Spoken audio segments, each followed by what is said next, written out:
안녕하세요. 오늘은 여성의 해방을 주장하는 운동이 실제로 어떻게 전개되었는지에 대해서 살펴보는 시간이 되겠습니다. 자, 여성 해방 운동은 흔히 제1의 물결, 제2의 물결, 제3의 물결로 지칭하긴 하는데 이 1, 2, 3이라고 하는 것은 이제 어떤 시대에 어떤 특징을 가지고 전개된 여성 운동인가를 이제 통칭해서 사용하는 이야기입니다. 예를 들자면 제1의 물결은 이제 1890년에서 1920년 사이에 미국과 영국을 중심으로 진행되었던 여성 참정권 운동을 말하고요.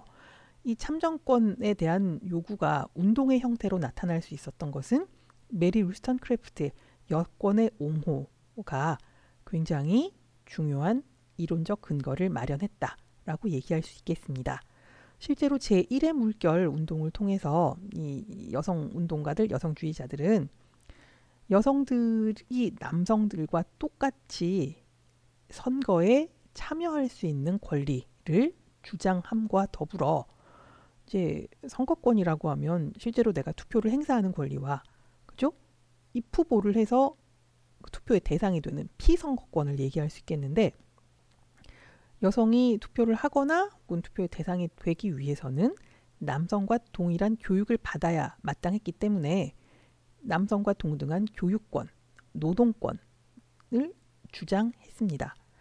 출산권은 뭐냐? 사실은 원치 않는 출산을 거부할 수 있는 권리가 되겠죠. 그죠? 그 얘기는 역으로 해보면 여성이 임신과 출산을 원거나 원하지 않거나 상관없이 이 모든 결정권이 남성에게 있었다라는 이야기가 됩니다. 그래서 여성들은 제1의 물결 시기 동안에 선거권, 교육권, 노동권 뿐만 아니라 출산에 대한 여성의 권리를 요구하면서 남성과 여성 사이의 불평등을 완화시켜 줄 것을 주장합니다. 그래서 제1물결 운동의 핵심은 사실은 양성 평등이라고 얘기할 수 있겠습니다.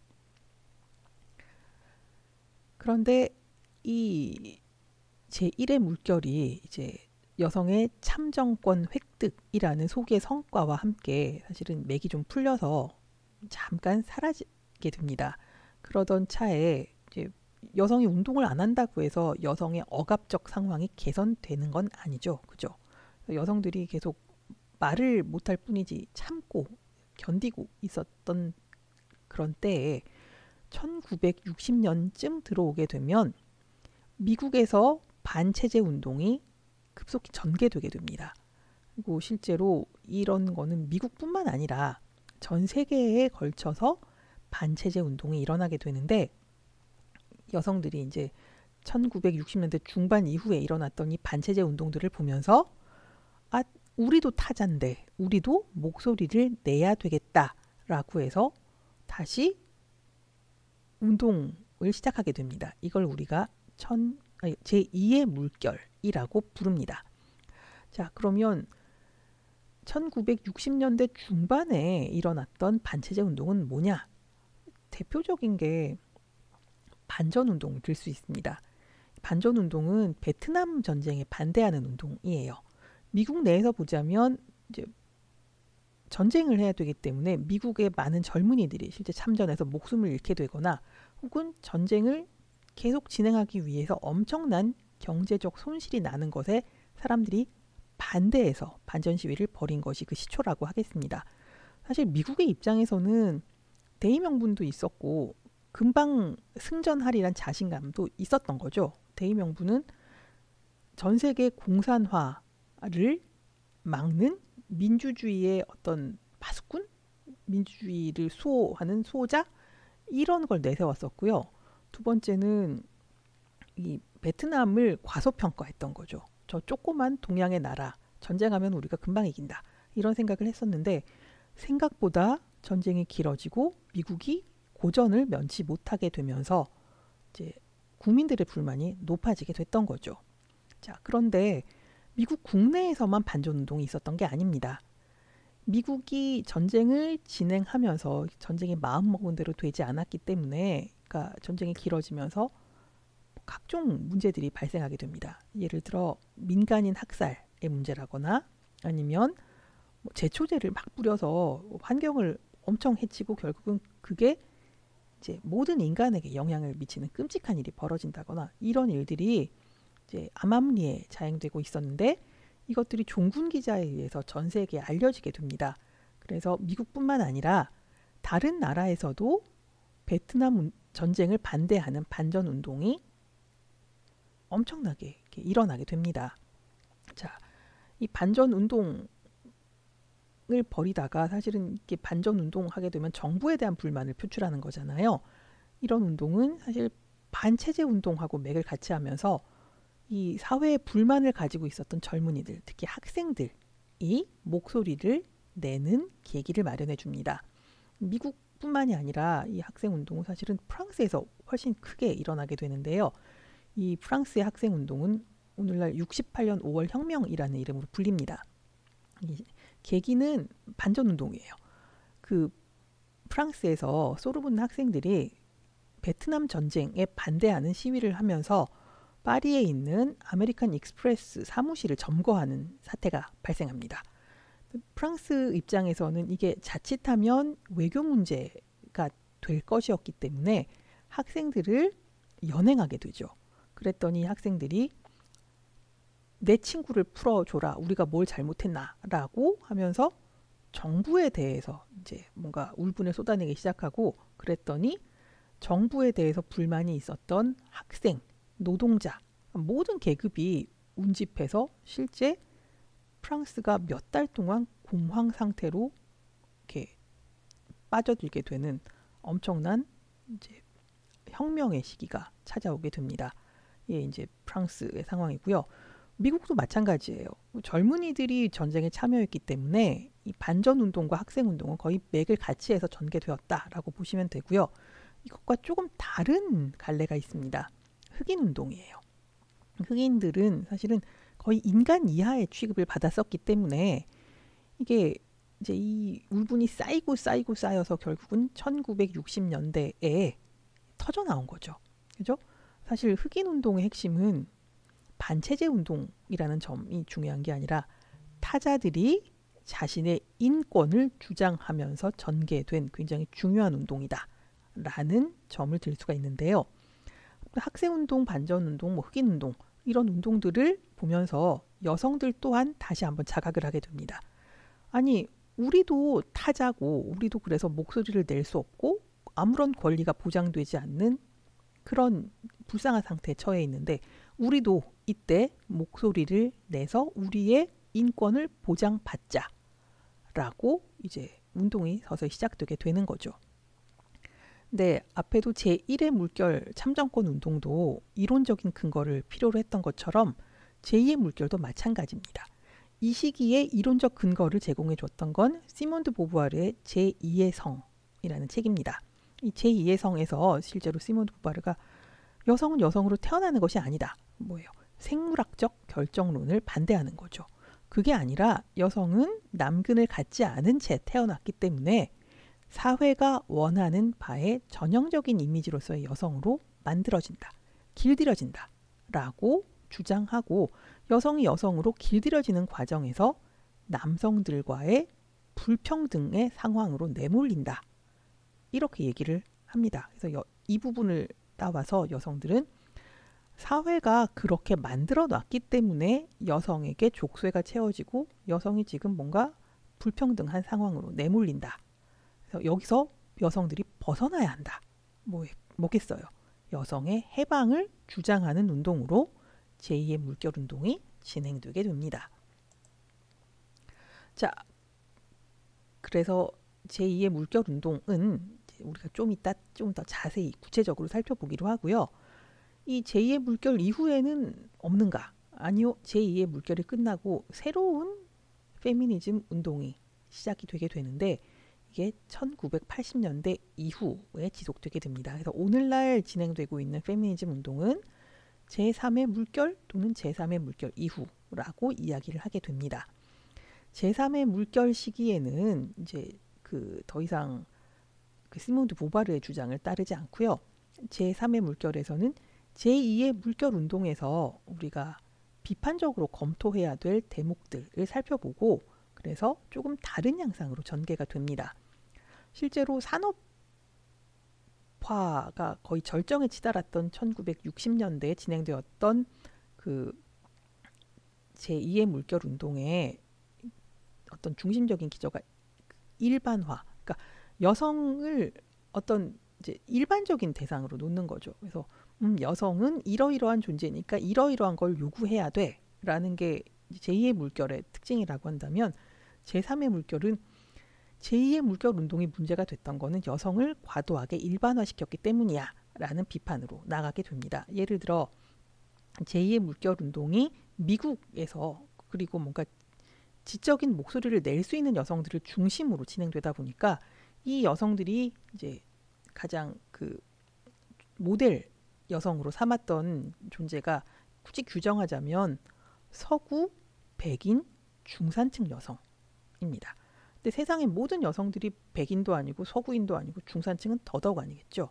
여성들 사이에 존재하는 차이를 간과했다라는 비판을 이끌어내고 그래서 제3의 물결 이후 페미니즘 논의에서는 차이에 주목해서 차이에 따른 논의를 진행하게 됩니다. 예를 들자면 모든 여성들은 다른 인종, 다른 계급, 다른 민족, 다른 문화의 상황에서 문제 상황에 처하기 때문에 각각 케이스에 따라 다른 진단과 다른 처방을 내려야만 한다. 이렇게 논의가 지금 진행되고 있는 게 제3의 물결 이후 페미니즘 운동이다 라고 생각하시면 되겠습니다. 자, 시기에 따라서 페미니즘이 이제 어떻게 다르게 전개되는가는 우리가 살펴봤는데 사실 페미니즘은 지역에 따라서도 조금 다른 흐름을 보입니다. 동서양의 차이는 말할 것도 없고요. 서구만 본다고 하더라도 유럽과 영미 이 양갈래로 약간 다른 흐름을 보이게 되는데요. 유럽은 사실은 프랑스 페미니즘이 대표적인데 이쪽은 내면의 문제, 여성 내면의 문제를 좀 더 살펴보는 데 반해서 영국과 미국은 시스템을 더 엄격히 살펴봅니다. 굳이 나눠 살펴보자면 영국 페미니즘은 압제를, 미국 페미니즘은 표현, 그러니까 텍스트에 어떻게 기술되고 있는가 이런 문제를 더 면밀히 살펴보는 데 반해서 프랑스 페미니즘은 내면 속에서도 여성이 여성으로 길들여지는 과정에서 어떤 정신적 억압을 겪어왔는가 이걸 주로 살펴보는 쪽으로 전개가 됩니다. 그리고 이제 시기 속에서 좀 더 살펴보자면 영국과 미국 페미니즘은 사실 영국과 미국 공이 19세기에서 20세기 초반에 참정권 운동을 실제로 겪었다는 거죠.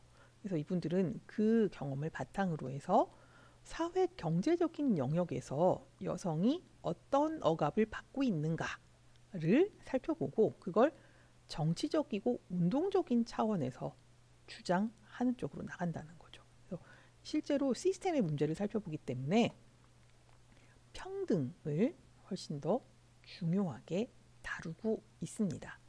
그에 반해 프랑스 쪽은 내면을 이야기하고 이 내면의 문제는 뭐예요? 어떤 틀 지워진 게 있는데 틀이 있는데 여성이나 남성이나 그 틀에 자꾸 껴 맞추려고 하다 보니까 내면의 문제가 생긴다. 이런 얘기를 주로 하려는 거거든요. 그러다 보니 정신분석학의 대표 주자인 프로이트나 라깡의 이론을 받아들일 뿐 아니라 틀 지워짐의 문제를 비판적으로 살펴보는 데리다의 입장 또한 열심히 받아들여서 프랑스 페미니즘은 좀 많이 어렵습니다. 철학, 심리학, 정신분석학 이런 방향으로 전개되기 때문에 그렇습니다. 자, 그러면 유럽과 영미 쪽이 이렇게 다른데 그럼 페미니즘은 완전히 중구난방으로 전개가 된다고 얘기해야 하는가? 꼭 그렇지만은 않습니다. 이 방법론에서는 굉장히 큰 차이를 보이지만 영국이 됐건 미국이 됐건 프랑스가 됐건 페미니즘은 모든 여성의 권리와 이 성, 모든 요즘에 소수성까지 다 얘기하는 거죠. 모든 성들의 평등을 추구한다라는 공통점은 흔들림 없이 옛날이나 지금이나 계속해서 지속되고 있다라고 얘기할 수 있겠습니다. 자, 그러면 우리는 지금부터는 제2의 물결이 어떻게 전개되었는가를 조금 더 집중해서 살펴볼 텐데요. 이 부분은 미국이 굉장히 이제 제2의 물결 운동이 극심하게 일어났기 때문에 미국 사례를 중심으로 살펴보도록 하겠습니다. 자, 실제로 미국에서는 제1의 물결 시기 동안, 그죠? 여성의 참정권이 승인될 때까지 이 페미니즘 운동이 미국 내에서 굉장히 중요한 사회적 이슈로 자리 잡았던 건 사실입니다. 하지만 여성들의 참정권이 승인된 이후에 이게 대중적인 움직임, 대중적인 관심으로부터 사실 이제 별로 이제 이슈화되지 못하고 관심에서 크게 멀어지고 이런 일이 생겼다는 거죠. 그러던 것이 1960년대 중반에 타자, 소수자들의 인권 문제가 불거지면서 특히 흑인 운동이 전개되면서 다시 한 번 더 사람들의 머릿속에 여성도 타자인데 여성들의 머릿속에는 아니 우리야말로 타자인데 우리가 목소리를 내야 한다 라는 이제 계기가 되었다고 얘기할 수 있겠습니다. 자, 그런데 이전에 제1의 물결 운동의 경험을 살펴보아 이 제2의 물결 시기에 페미니스트들은 그때와 달리 평등만을 주장하는 것으로는 좀 곤란하겠어 라는 자각을 하게 되죠. 그래서 이제 특히 시몬 보부아르의 제2의 성을 열심히 읽은 여성들은 흑인 운동처럼 반체제 운동이 실제로 어떻게 진행되는가를 면밀히 살펴본 다음에 방향성을 잡습니다. 어느 쪽으로? 여성 해방 운동으로. 왜냐하면 여성이 계속 이 체제 하에서는 동일한 방법으로 길들여질 텐데 그럼 이 체제를 뒤집는 거 말고는 여성 타자가 아닌 존재로 살아갈 길이 요원하다라고 생각했던 거죠. 그래서 이런 체제에 반대하는 목소리를 내고 여성을 종속적인 상황에서 해방시키는 것만이 여성이 제대로 살 수 있는 길이다 라고 생각해서 실제로 제2의 물결 여성운동가들은 여성 해방이 운동의 목적이다 라고 선언하게 됩니다. 자, 그래서 이분들이 여성 해방을 주장하기 위해서 어떤 그러니까 운동을 어떤 식으로 전개를 하는 것이 영향력을 행사할 수 있을까를 열심히 고민하다가 이제 이 여성 해방 운동은 사실은 지배적인 체제에 대한 투쟁의 양상을 갖는데 그렇다고 막 투쟁을 할 게 아니라 뭔가 조직적으로 움직이고 통일적인 목소리를 내야만 한다라는 쪽으로 가닥을 잡게 됩니다. 그래서 실제로 제2의 물결 운동은 조직화되어서 정치적인 목소리를 내는 쪽으로 전개됩니다. 여기 제가 이렇게 인간은 정치적 동물이다 어쩐다 이렇게 썼는데 사실은 그게 중요한 게 아니라 제1의 물결 운동으로부터 얻은 경험과 실제로 1960년대 전개되고 있었던 그 반체제 운동 이런 것들을 종합해서 여성들이 이제 정치적인 목소리를 내는 쪽으로 운동의 방향을 잡았다라는 거죠. 그리고 정치적인 목소리를 내기 위해서는 조직이 필요하니까 실제 조직을 만드는 일이 일어납니다. 대표적인 조직이 전미 여성 연맹이라고 하는 거고요. 이게 베티 프리던이라고 하는 분을 중심으로 결성이 됩니다. 이분들이 이제 전국적인 조직을 중심으로 해서 하나의 목소리를 내기 시작하는데 이분들이 주장했던 거는 고용이나 교육에 있어서의 기회균등. 교육 기회균등은 설명 안 해도 아실 테고 고용 부분을 생각해 보면 이제 50년대 60년대 미국이 배경이 되는 많은 영화들이 최근에 나왔죠.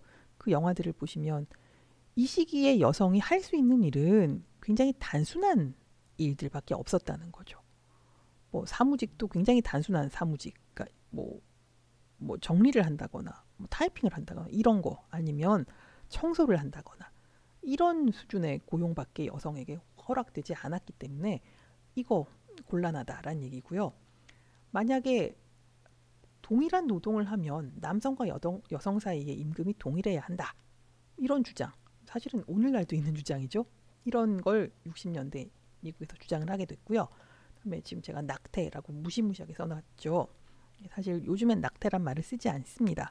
왜냐하면 낙태라는 용어 자체가 갖고 있는 부정적 이미지가 굉장히 크기 때문인데요.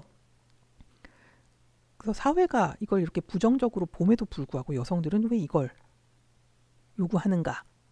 이건 임신과 출산에 따른 이제 여성들의 상황을 고려해야만 한다라는 입장인 거죠.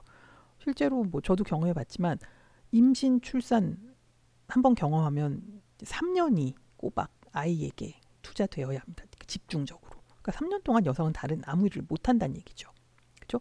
아이를 한 3명 낳았다? 그러면 여성의 인생의 10년이 아이들과 더불어 그냥 없어진다는 거예요. 물론 아이와 더불어 없어진다라고 얘기하면 너는 모성애도 없냐라고 얘기를 하겠지만 그 모성애 이건 나중에 따로 살펴보겠습니다. 아무튼 여성도 자기 실현 욕구란 게 있고 뭐 그런 게 있잖아요. 근데 만약에 자기 실현의 궁극적인 지점이 엄마다. 그러면 문제 없어요. 굉장히 행복할 거예요. 하지만 어떤 여성이 자신의 자아 실현의 목표 지점은 다른 데 있다라고 한다면 아이와 더불어 지내야 하는 10년 마냥 행복하지만은 않겠죠. 그런 경우는 임신과 출산을 선택할 수 있는, 그러니까 내가 3년을 꼬박 아이에게 투자할 준비가 되었을 때 임신과 출산을 하도록 그런 권리를 보장해 주어야 한다는 거죠.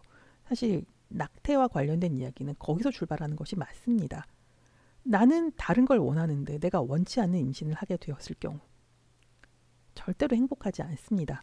행복하지 않은 엄마 뱃속에서 자라는 아이도 행복하지 않습니다.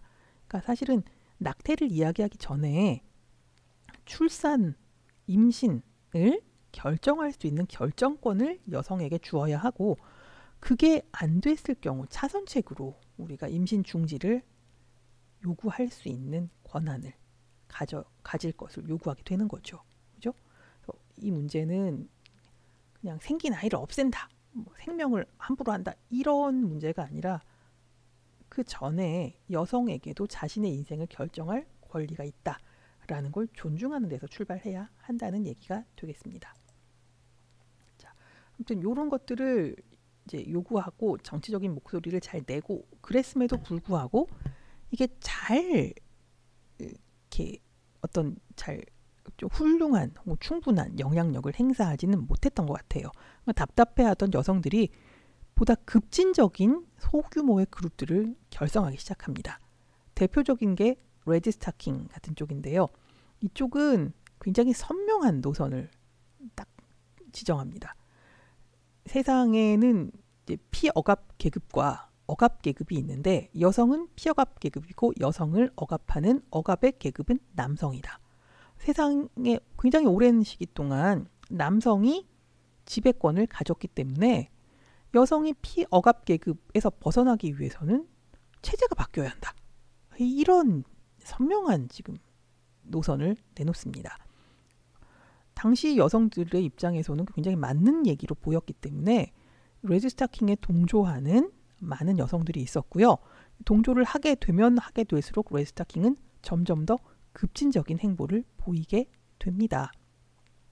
자, 어쨌건 이 그 전미 여성 동맹이나 아니면 레드 스타킹 이런 이제 여성의 권익을 대변하는 혹은 여성의 인권을 주장하는 이런 조직들이 생겨나게 되면서 그 전 세계 여성들의 이목이 미국에 쏠리게 됩니다. 그래서 1970년대에 접어들게 되면 여성해방운동은 단순히 미국뿐만이 아니라 전 세계로 퍼지게 됩니다. 그래서 전 세계의 전 세계를 단위로 하는 여성 조직이 이제 생기게 되는데 대표적인 사례가 1975년 6월 멕시코에서 열린 국제 여성 세계 대회다라고 얘기할 수 있습니다. 이건 전 세계의 이제 그 여성 인권 운동가들이 모여서 자신의 상황을 이야기하고 앞으로 나아갈 바를 논의하고 뭐 이런 장이 되는 거죠. 그죠? 이런 대회에서 이 여성들이 해방되어야 한다라는 주장이 압도적으로 채택되게 되는데, 그 이야기는 역으로 돌려서 보면 전 세계의 수많은 여성들이 종속적이고 억압적인 상황에 내몰려 있다. 그리고 많은 여성들이 그 부분에 동의한다라고 생각할 수 있겠습니다. 이렇게 60년대에 굉장히 이제 큰 목소리로 심지어 전 세계인의 주목을 받았던 제2의 물결 여성 해방 운동은 소기의 성과를 달성합니다. 실제로 이 여성 해방 운동의 말미인 1970년에서 75년 사이를 비교해 보면 5년 사이에 여성의 대학 입학률이 무려 45%나 증가하게 됩니다. 여성들이 고등교육을 받을 수 있게 되었다는 얘기죠. 그렇죠? 고등교육을 받은 여성들이 늘어나니까 덩달아 여성의 공직 임무도 늘어나게 됩니다. 그래서 70년대 후반이 되면 여성 주지사, 여성 상원의원이 실제로 등장하게 되었습니다. 또한 대출기회균등법이라고 하는 법이 제정이 되는데요. 되게 웃기는 얘기죠. 이 법 이전에는 여성들은 남성과 같은 조건으로 은행 융자를 받을 수 없었을 뿐만 아니라, 사실 딱 까놓고 얘기하자면 여성들은 혼자의 이름으로 은행에 계좌를 갖는 것이 굉장히 힘들었습니다. 여성이 은행 계좌를 갖으려면 남편과 공동으로 계좌를 갖게 되는데요. 근데 여성이 혼자 가면 예금을 인출할 수가 없어요. 여성이 예금을 인출하려고 그러면 남편과 반드시 함께 가야 한다는 조건이 붙습니다. 그럼 남성들은 어떨까요? 남편은 혼자 가도 인출 가능합니다. 이것만 봐도 얼마나 이렇게 불평등이 만연해 있는지 이런 걸 알 수 있는 거죠. 그죠? 자, 뿐만 아니라 이제 이 여성들에게 불리한 법률 해석들이 굉장히 많았다는 거죠. 이게 이제 조정이 되게 되는데, 예를 들자면 그 성폭행을 당한 여성이 가해자를 고소를 해서 재판이 열리는 경우 가해자 측의 변호사가 이 실제로 피해를 당한 여성의 과거를 막 조사를 해서 이 여성이 법적인 보호를 받기에 합당하지 않은 여성이라는 점을 부각시켜서 자신의 의뢰인을 이제 구해주거나 이런 일이 있는 거죠. 그 가해자는 그냥 이제 뭐 무죄 처벌을 받거나 아주 굉장히 그 가벼운 벌을 받거나 이렇게 되는데, 이 모든 과거 행적이나 이런 것들이 다 털려서 굉장히 막 문란한 여성의 이미지를 갖게 된 이 여성 피해자는 어떻게 해야 하나요? 이게 굉장히 문제가 됐기 때문에 실제로 70년대 들어서 이 해당 사건과 관련 없는 일들을 법정에서 폭로할 수 없도록 하는 법이 제정이 됩니다. 아니면 남편이 아내의 불륜을 이제 목도하고 분기탱천해서 아내와 아내 애인을 죽인 경우 대부분 정당방위로 판결이 나더라는 거죠. 그때 반대의 경우, 그러니까 아내가 남편의 외도를 목도하고 분기탱천하여 남편 혹은 남편의 애인을 죽인 경우는 거의 1급살인으로 판결이 나더라는 거예요.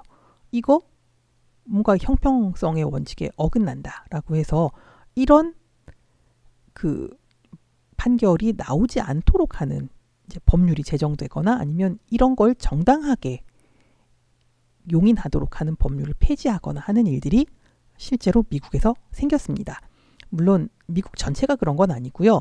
이제 주에 따라 이렇게 차이는 있지만 실제로 이런 일이 이렇게 일반적이거나 정당한 것으로 여겨지지 않도록 하는 법안들이 작동을 하게 되었다라는 점에서 굉장히 중요한 어떤 그 입지들을 마련해 나갔다라고 평가할 수 있겠습니다. 사실 이 여성해방운동의 절정이라고 할 수 있는 거는 양성평등 조항이 헌법 수정 그 조항으로 상원에서 통과한 사건이 되겠습니다. 이건 이 얘기는 실제로 남성과 여성이 불평등했다를 인정하고 불평등의 사안들을 더 이상 재발하지 않도록 하는 헌법 수정 조안이라는 거죠. 이게 이제 상원의원에서 의결이 돼서 통과가 됐는데 이게 사실은 굉장히 중요한 일입니다. 자, 그러면 미국은 양성평등 조항이 지금 작동하고 있느냐? 그렇지 않습니다. 왜냐하면 이게 상원을 통과한다고 해도 50개 주의 3분의 2의 찬성을 얻어야 비준되어서 효력을 갖게 되는데 이게 3분의 2의 찬성을 얻지 못해서 비준되지 못했습니다. 그래서 효력을 갖지 못하게 되었습니다. 그럼에도 불구하고 그 남자들이 거의 득실득실 거리는 상원에서 양성평등 조항이 통과했다라는 것은 사실은 이 세계를 이 세상을 지배하는 어떤 이제 시각을 바꿔놓았다. 그러니까 여성이 굉장히 타자로 여겨졌고 여성이 굉장히 억압적인 상황 속에 놓여 있었다라는 것을 인정하도록 한 일이기 때문에 굉장히 중요한 성과다라고 얘기할 수 있겠습니다. 자, 그러면 제2의 물결운동이 이렇게 좋은 결과만을 낳았느냐라고 한다면 그렇지가 않습니다. 이 여성해방운동을 마땅치 않게 보던 사람들이 있었다는 거죠. 대부분 보수적인 입장을 갖고 있던 여성들이 굉장히 못마땅하게 왔고 실제 보수의 입장에서 이렇게 하면 안 돼라는 저항에 여성해방운동이 부닥치게 됩니다. 이런 일이 실제 일어났던 게 1970년대입니다. 그러니까 보수적이고 전통적인 가치관을 숭상하는 여성들은 여성해방운동이 굉장히 못마땅하다라고 얘기를 하는데 이유는 여성해방운동은 여성의 사회 참여를 높이고 뭐 여성이 경제활동도 할 수 있도록 하고 이렇기 때문에 이혼율을 높인다는 거예요.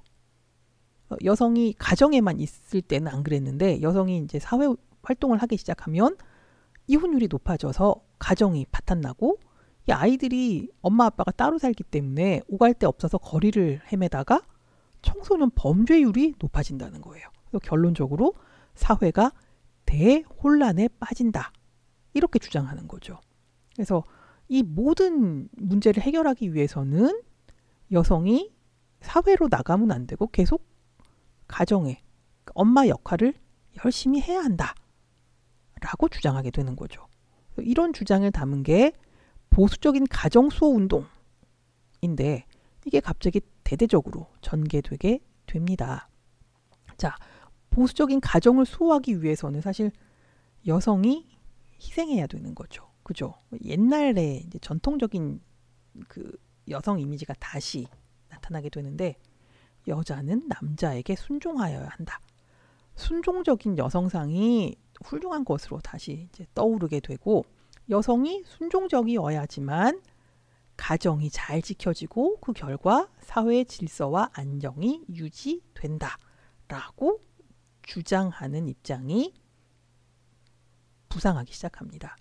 자, 그래서 이런 입장들이 막 이렇게 퍼져나가면서 매력적인 여성, 헌신적인 여성, 뭐 이런 전통적인 여성상들이 다시 막 이렇게 중요한 것으로 대두되기 시작하는데 매력적인 여성? 이게 왜 전통적인 여성상이냐? 매력적인 여성은 사실은 여러분 생각하고는 좀 다를지 몰라요. 여성 아내는 두 가지를 해야 된다는 거예요. 낮 동안에는 가사에 굉장히 충실하고 가사를 굉장히 잘해야 된다는 거예요. 밤에는 남편이 원하는 매력적인 여성이 되어야 한다는 거예요. 그러니까 그 가정수호 운동에서 원하는 여성은 야누스여야 돼요. 낮에는 그냥 훌륭한 엄마, 가사를 굉장히 잘하는 여성 이거여야 되고 밤에는 거의 뭐 요부 이미지를 가져서 남편을 막 이렇게 흥분하게 하는 이런 여성이 사실은 여기서 얘기하는 매력적인 여성이라는 거죠.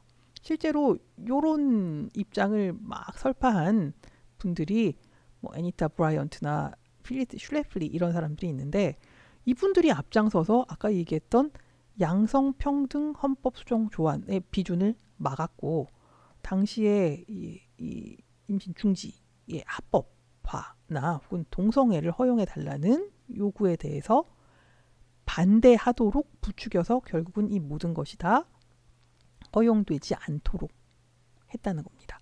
뭐 이분들이 나쁘다 뭐 이런 얘기를 하려는 게 아니라 사실 똑같은 여성임에도 불구하고 여성의 상황을 보는 시각은 굉장히 다를 수 있고 지금도 마찬가지예요. 지금 모든 여성들이 다 페미니스트냐? 꼭 그런 것 같지는 않습니다. 그럼 오늘날의 모든 남성들이 다 반페미니스트냐?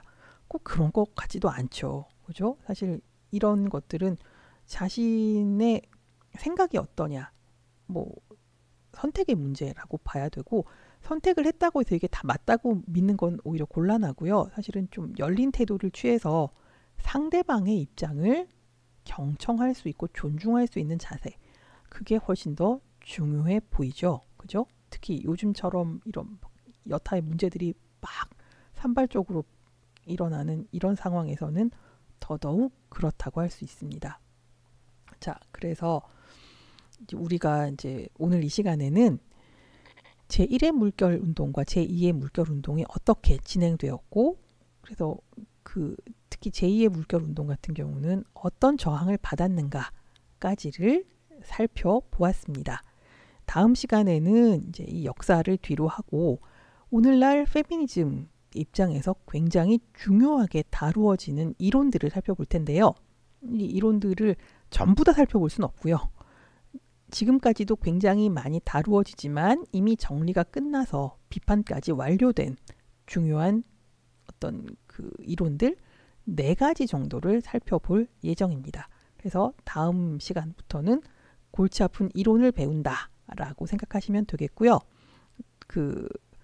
매번 이제 재미없는 동영상 강의를 듣느라 많이 지치셨을 텐데 조금만 더 힘을 내서 대면 수업에서 만날 수 있도록 그렇게 기대해 보겠습니다. 자, 오늘도 수고하셨습니다. 감사합니다.